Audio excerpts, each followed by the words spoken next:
दौरे के दौरान नक्सलियों को गृह मंत्री अमित शाह ने आखिरी अल्टीमेटम दे दिया है। उन्होंने कहा कि हथियार डाल दो वरना जवान हिसाब करेंगे।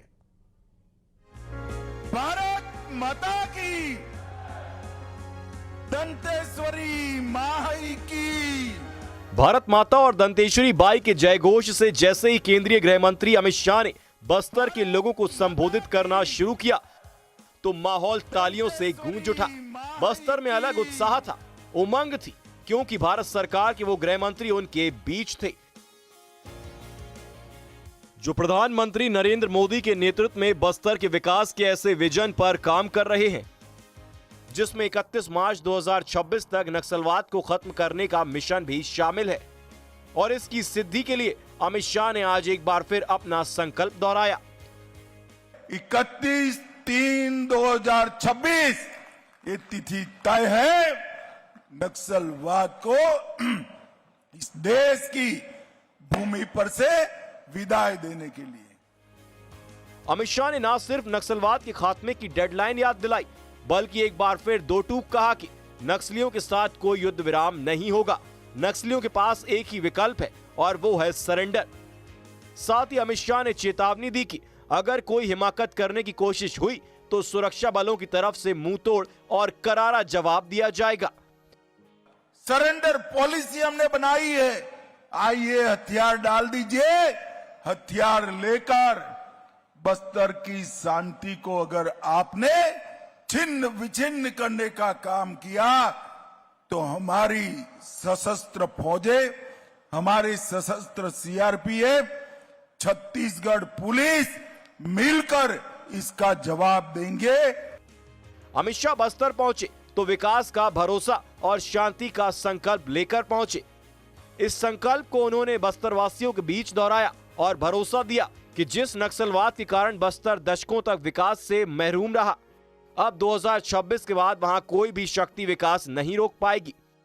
आज देश के हर गांव में बिजली, पीने का पानी, रोड, हर घर में शौचालय, 5 लाख तक का स्वास्थ्य का बीमा, 5 किलो मुफ्त चावल और आपके चावल को 3100 रुपये से खरीदने की व्यवस्था पहुंची है, मगर बस्तर इसमें पिछड़ गए।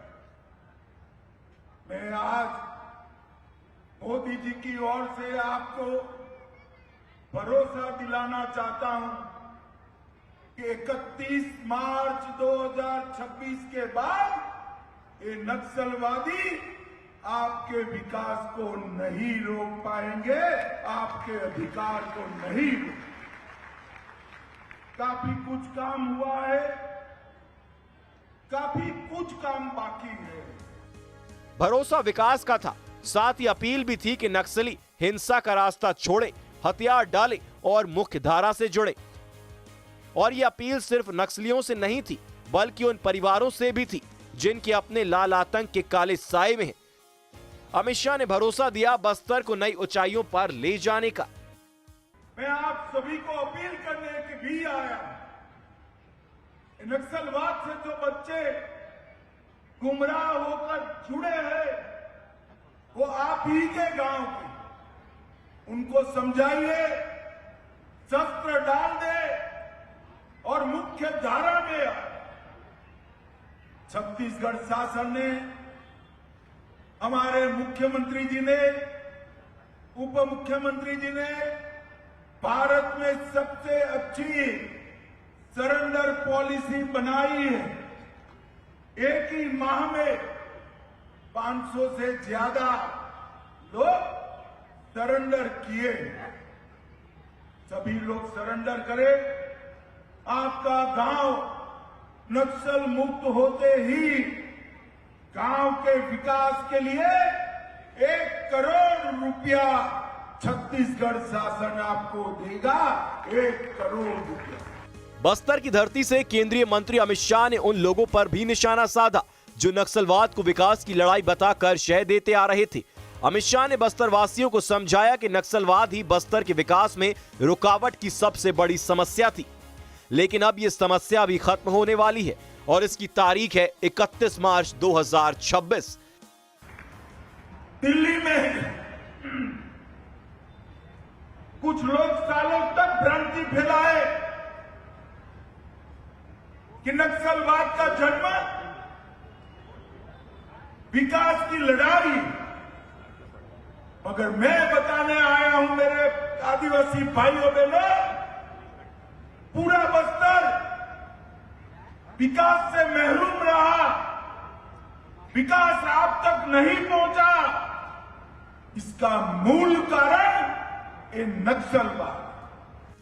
अमित शाह जब बस्तर के लोगों के बीच विकास का भरोसा दे रहे थे तो उस वक्त वो बस्तर ओलंपिक का जिक्र करना भी नहीं भूले। और इस बार तो देश भर के आदिवासी हमारे बस्तर में ओलंपिक खेलने के लिए आने वाले हैं, बस्तर में आने। इसके साथ ही अमित शाह ने बस्तर में प्रधानमंत्री नरेंद्र मोदी के स्वदेशी संकल्प को भी दोहराया। बस्तर दशहरा में लगे स्वदेशी मेला की तारीफ करते हुए अमित शाह ने कहा कि 140 करोड़ की आबादी स्वदेशी अपनाए तो भारत वैश्विक शक्ति बनेगा। हमारे प्रधानमंत्री जी ने कई समय से स्वदेशी पर बल, स्वदेशी जागरण मंच, अनेक सालों से स्वदेशी का जन आंदोलन चलाता, और अब मोदी जी ने सभी को कहा है, हर घर में संकल्प लेना है कि मेरे घर में देश में बनी हुई चीजों का ही उपयोग होगा, देश में बनी हुई चीजों का ही। हर व्यापारी को ये संकल्प लेना है कि मेरी दुकान में, मेरे शॉपिंग मॉल के अंदर विदेश से बनी हुई कोई चीज उपलब्ध नहीं हो। और आज भाइयों बहनों मैं बताने आया हूं, अगर 140 करोड़ की आबादी स्वदेशी के संकल्प को आत्मसात करे तो हमारे भारत को दुनिया की सर्वोच्च आर्थिक व्यवस्था बनते कोई नहीं रोक सकता, कोई नहीं। अमित शाह का दौरा बस्तर के लिए मील का पत्थर साबित होने वाला है, क्योंकि उनके इस दौरे में नक्सलवाद उन्मूलन, आदिवासी कल्याण और सांस्कृतिक संरक्षण पर जोर दिया गया। सरकार का संकल्प है कि बस्तर समृद्ध बने। यह यात्रा आदिवासी समाज को साधने और विकास की गति तेज करने का संकेत है। बस्तर के लोग खुश हैं कि केंद्र सरकार उनकी समस्याओं पर ध्यान दे रही है। भविष्य में और योजनाएं लागू होंगी ताकि क्षेत्र शांति और समृद्धि का प्रतीक बने। Bureau report, news 18।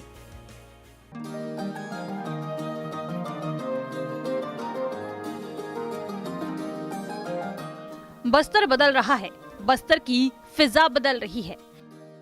बस्तर से लाल आतंक का खात्मा हो रहा है और अब बस्तर नक्सलवाद से आजादी की राह पर विकास की रफ्तार भरने लगा है। जो बस्तर कभी गोलियों की आवाज से गूंजता था, अब वो बस्तर शान से लहराते तिरंगे की चादर ओढ़ रहा है। जो बस्तर लंबे समय से नक्सलवाद की समस्या से जूझ रहा था, आज वहां केंद्रीय गृह मंत्री अमित शाह का आगमन न केवल सांस्कृतिक उत्सव का हिस्सा था, बल्कि विकास और सुरक्षा के संकल्प का प्रतीक भी। अमित शाह का बस्तर आगमन इतिहास के पन्नों में दर्ज हो गया, क्योंकि अमित शाह 75 दिनों तक चलने वाला दुनिया के उस सबसे लंबे दशहरा महोत्सव में शामिल हुए जो आदिवासी परंपराओं और लोक संस्कृति को जीवंत करता है।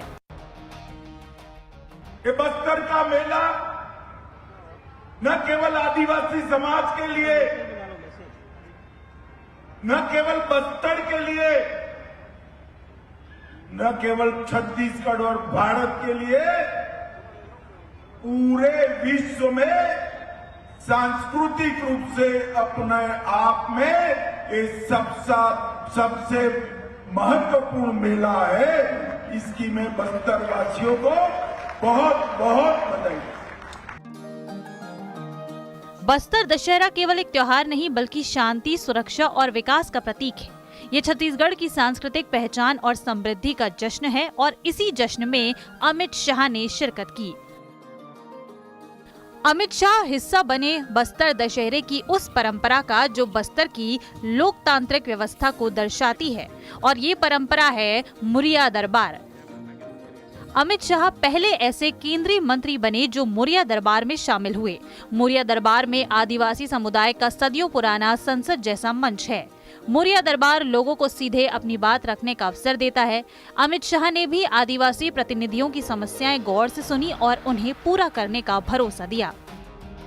इस मौके पर अमित शाह के साथ सीएम विष्णुदेव साय, उप मुख्यमंत्री विजय शर्मा, प्रदेश अध्यक्ष किरण सिंह देव, मंत्री केदार कश्यप, बस्तर सांसद और सभी विधायक मौजूद थे। मुरिया दरबार से अमित शाह इतने गदगद हुए कि उन्होंने कहा कि वो दिल्ली जाकर बताएंगे कि कैसे बस्तर आज भी अपनी परंपरा और संस्कृति के जरिए लोकतंत्र को जीवित रखे हुए है। मैं मुरिया दरबार में भी उपस्थित हुआ।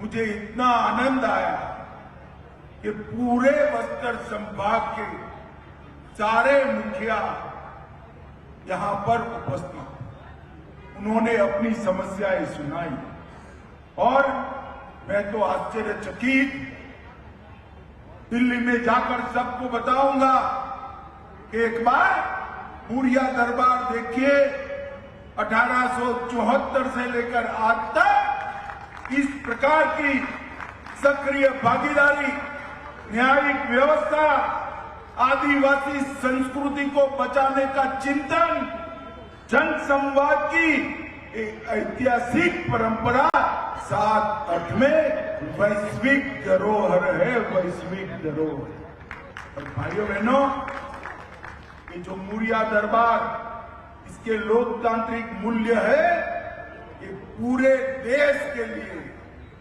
जानकारी का विषय है। मुरिया दरबार में शामिल होने से पहले केंद्रीय गृह मंत्री अमित शाह ने बस्तर के राज परिवार से भी मुलाकात की और उन्हें बस्तर दशहरे की शुभकामनाएं दी। अमित शाह जब बस्तर पहुंचे तो एयरपोर्ट पर उनका बस्तरिया लोक नृत्य, आदिवासी नृत्य और मुंडा बाजा के स्वागत गीतों से भव्य स्वागत हुआ।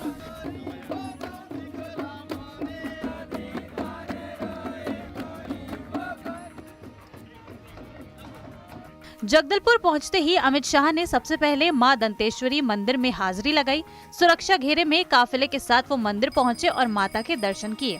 अमित शाह ने मंदिर में पूजा अर्चना की और प्रार्थना की कि मां दंतेश्वरी बस्तर को नक्सलवाद से मुक्त करने के लिए सुरक्षा बलों को शक्ति दें।